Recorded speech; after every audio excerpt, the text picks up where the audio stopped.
నమస్తే bachelor brothers ఎవరు ఎండ్రకాయ మొక్కమాట ఎవరా మళ్ళీ తెల్ల రొయ్యలు తెచ్చినవా చుట్టుకోబాకండి. ఈ తెల్ల రొయ్యలతో చైనా వాళ్ళు చేసుకుందినే ప్రాన్స్ గీ తందూరి అయితే తయారు చేస్తున్నా. చైనా వాళ్ళ వంట ఎట తయారు చేస్తున్నా చూద్దామండి. ఫస్ట్ వీటిని క్లీన్ చేసుకుందాం.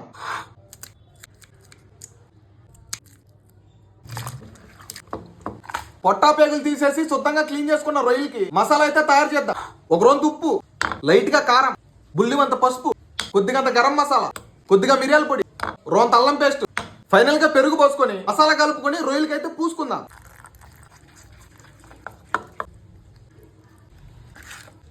ఈ చైనీస్ మసాలా పూసుకున్న రొయ్యల్ని ఈ నల్ల పెనుగులు వేసి కాల్చుకుందాం.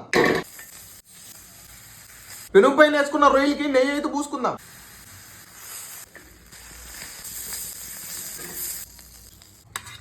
నేను తయారు చేసిన చైనీస్ గీ రొయ్య తందూరి అయితే రెడీ అయిపోయింది. ముక్కలు చూడండి ఎర్ర గట్టగాలిపోయినాయో. ఈ ముక్క చూడండి పొగలకొక తెట్టుందా.